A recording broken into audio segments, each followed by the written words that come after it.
दोस्तों, आज राजीव गांधी जी का जन्मदिन है और कई घटनाएं उनसे संबंधित मुझे याद आती है। एक संस्मरण मैं आपको सुना रहा हूँ जो आपको अच्छा लगेगा। इफ्तार की पार्टी थी गुलाम नबी आज़ाद जी के घर पर। उसमें मुझे भी बुलाया गया था और अक्सर मुझे इसलिए बुलाया जाता था कि राजीव जी से मेरी कुछ न कुछ नोक झोंक रहती थी। बिट को बहुत पसंद करते थे वो, और सिर्फ हंसी मजाक के अलावा और कोई काम की बातें हमारे बीच कभी नहीं हुई। तो राजीव जी ने कहा कि भाई आप आए हो, आज तो कुछ हो जाए। तो हुआ ये कि एक सोफा लॉन में बिछा दिया गया, एक कुर्सी बैठा दी गई साथ में। सोफे पर मैं और राजीव जी बैठे थे, कुर्सी पर बलराम जाकर साहब पीछे खड़े थे। मैंने उनसे कहा क्या ये भाई साहब बैठ जाइए। फिर राजीव जी ने कहा तो बैठ गए। तो राजीव ने कहा कुछ नया सुनाओ आज तो। मैंने कहा राजीव जी ये क्या बताएं, दिल्ली के अंदर एक आदमी बड़ा दुखी था। उसने सोचा कि अब आत्महत्या ही कर लें, अगर इससे दुख से क्या फायदा। तो नदी में कूद गया, यमुना नदी में आत्महत्या करने के लिए। जब नदी में कूदा तो उसने देखा उधर से एक तरबूज तैरता हुआ आ रहा है। तो उस आदमी ने सोचा मर तो रहे हैं, उससे पहले कुछ खा ही लो। उसने तरबूज को चीरा तो उसमें से एक जिन्न निकला और जिन्न ने उस आदमी से कहा आलिया हुक्म करो, आप जो कहें मैं आपके लिए करने को तैयार हूं। तो उस आदमी ने सोचा कि अब क्या फायदा मरने से, सारे काम इस जिन्न से ही करवा लेंगे।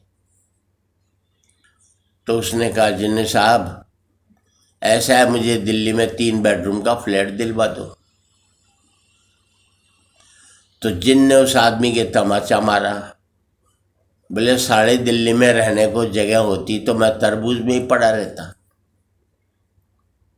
खैर लोग खूब हंसे। फिर राजीव कहे मुझे क्यों सुनाया तुमने। मैं ऐसा जी वो जिन्न मैं हूं जो तरबूज में पड़ा हुआ हूं।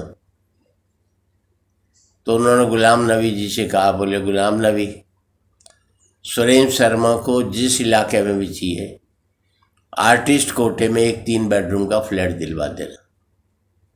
और यकीन मानिए मुझे हफ्ते 10 दिन के अंदर वो 3 बेडरूम का फ्लैट मैं मिंटो रोड पर चाहता था, वहाँ मुझे मिल गया। तो एक बात कभी मौके पर निकल जाए मुँह से तो फायदा भी पहुँचा सकती है। बाद में राजीव जी नहीं रहे, नरसिम्हा राव जी आए तो इंक्वायरी भी भाई आप कैसे रह रहे हैं, ये तो कैबिनेट कमेटी का निर्णय होता है। मुझे तो नहीं मालूम, लेकिन मुझे यहाँ पर मिला है। खैर मैंने वो खाली कर दिया और अपना एक कॉटेज बुक करवा लिया। उसके लिए मैं नरसिम्हा राव जी का आभारी हूँ कि उनकी सरकार ने वो मकान खाली करवा लिया, तो ये बुक करवाना मुश्किल हो जाता और आज की तारीख में ख़रीदना भी मुश्किल हो जाता। कि कभी न कभी कोई स्थिति ऐसी भी हो जाती है जिसका फ़ायदा मिलता है।